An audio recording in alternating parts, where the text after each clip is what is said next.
నియోజకవర్గం టీడీపీలో వర్గపోరు భగ్గుమంటోందా? ఎమ్మెల్యే తెలుగు యువత రాష్ట్ర అధ్యక్షుడి మధ్య గ్రూప్ వార్ తారాస్థాయికి చేరిందా? పరస్పర విమర్శలతో సోషల్ మీడియా పోస్టులు శృతిమించుతున్నాయా? తహసీల్దార్పై ఎమ్మెల్యే జిల్లా కలెక్టర్కు ఫిర్యాదు చేస్తే ఆ అధికారి మంత్రి లోకేష్కు కంప్లైంట్ చేయడాన్ని ఎలా అర్థం చేసుకోవాలి? ఇంతకీ ఏ జిల్లాలో ఈ పరిస్థితి ఉంది? For more details, watch this inside story.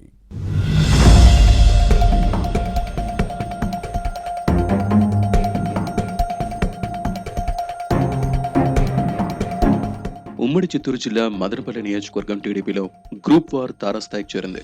MLA Shahjahan బాషా, రాష్ట్ర తెలుగు యువత అధ్యక్షుడు శ్రీరామ్ చిన్నబాబు వర్గాల మధ్య విభేదాలు రచ్చకెక్కుతున్నాయి. ఇద్దరు నేతలు పార్టీ అధినాయకత్వానికి పరస్పరం ఫిర్యాదు చేసుకున్నారు. ఈ వ్యవహారం ఇప్పుడు మరో మలుపు తిరిగింది. మదనపల్లి తహసీల్దార్ ఖాజాబీ అవినీతి అక్రమాలకు పాల్పడుతున్నారని ఆరోపిస్తూ చర్యలు తీసుకోవాలని కోరుతూ ఎమ్మెల్యే షాజహాన్ బాషా అన్నమయ్య జిల్లా కలెక్టర్కు ఫిర్యాదు చేశారు. దీనిపై సీరియస్ గా రియాక్ట్ అయిన తహసీల్దార్ ఎమ్మెల్యే తన విధులకు ఆటంకం కలిగిస్తున్నారని ఏకంగా మంత్రి లోకేష్ కు కంప్లైంట్ చేశారట.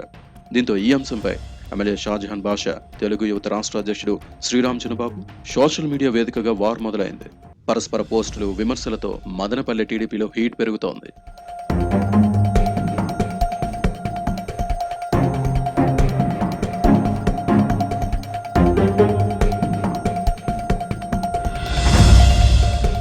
రాష్ట్రం బాగుండాలంటే చంద్రబాబు సీఎంగా ఉండాలి, మదనపల్లి బాగుండాలంటే షాజహాన్ బాషా ఎమ్మెల్యేగా ఉండాలని ఈయన వర్గం వాదిస్తోంది. తహసీల్దార్ ఖాజాబీ వద్దని చెబుతోంది.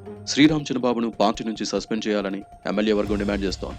ఈ మొత్తం వ్యవహారంపై సోషల్ మీడియాలో పెడుతున్న పోస్టులు వైరల్ అవుతున్నాయి. తహసీల్దార్ ఖాజాబీ మంత్రి లోకేష్ కు ఫిర్యాదు చేస్తే ఎమ్మెల్యే ముఖ్యమంత్రి చంద్రబాబుకు కంప్లైంట్ చేయొచ్చు కదా అని చిన్నబాబు వర్గం టార్గెట్ చేస్తోంది.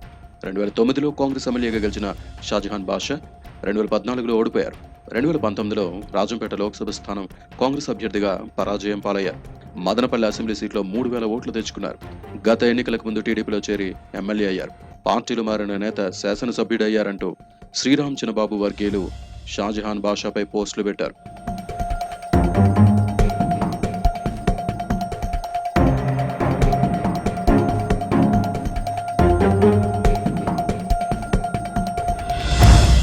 కూటమి పార్టీల నేతలతో షాజహాన్ బాషా ఎమ్మెల్యేగా నెగ్గారు. కానీ ఆ తర్వాత నుంచి టీడీపీ, జనసేన, బీజేపీ నేతలను పట్టించుకోవడం లేదు. దీంతో మదనపల్లె కూటమి పార్టీల క్యాడర్ అసంతృప్తితో ఉంది. సొంత వ్యాపకాలకు ప్రాధాన్యత ఇస్తూ కార్యకర్తలను పక్కన పెడుతున్నారు. ప్రజా సమస్యల్ని పట్టించుకోవడం లేదనే విమర్శలున్నాయి. పార్టీ అధిష్టానం జోక్యం చేసుకుని ఇద్దరి మధ్య సఖ్యత కుదర్చకపోతే మదనపల్లెలో కూటమికి ఇబ్బందులు తప్పవనే వాదనలున్నాయి. పార్టీ అధినాయకత్వం ఏ నిర్ణయం తీసుకుంటుందో చూడాలి.